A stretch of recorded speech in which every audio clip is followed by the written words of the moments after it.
লক্ষ্মীপুরে পিকআপ ভ্যানের চাপায় আলী হোসেন নামে এক অটোরিকশা চালকের মৃত্যু হয়েছে। একই সড়ক দুর্ঘটনায় নারীসহ এক পরিবারের ৫ জন আহত হয়েছে। আহত সবাই জেলা সদর হাসপাতালে চিকিৎসাধীন রয়েছে। মঙ্গলবার ২৫শে ফেব্রুয়ারি বিকেলে সদর হাসপাতালের কর্তব্যরত চিকিৎসক আব্দুল সালাম সৌরভ মৃত্যুর বিষয়টি নিশ্চিত করেছেন।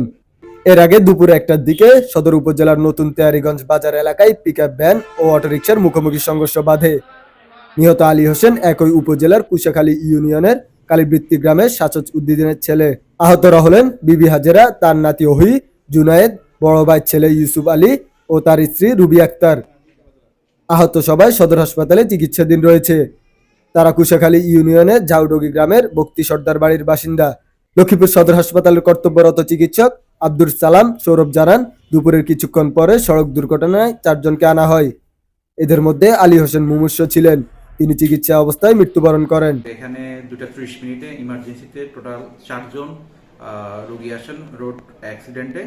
তার মধ্যে মোহাম্মদ আলী 55 বছর, পিতা হচ্ছে মৃত শামসুদ্দিন। ওনাকে আমরা আসলে খুব মুমূর্ষু অবস্থায় পাই এবং ওনার ডান পায়ে ক্রাশ ইনজুরি ছিল এবং ভিজিবল রাইট ফিমার ফ্র্যাকচার ছিল। আমরা অতি দ্রুত ওনার রক্তক্ষরণ বন্ধ করার জন্য আমরা ভর্তি দিই এবং আমরা নিটোর হসপিটালে আমরা রেফার করে রাখি এবং আমাদের উপরে স্যালাইনটা পুশ করা অবস্থাতে, মাঝামাঝি অবস্থাতে রোগীটি মৃত্যুবরণ করেন এবং আমরা ইসিজি করে ওনাকে মৃত্যু ঘোষণা করলাম 3:10 থেকে 15 মিনিট এই টাইমটাতে। এবং বাকিদের অবস্থার মধ্যে আরো দুজন ছিল, হাজেরা এবং জুনায়েদ ওহি। এর মধ্যে হাজেরা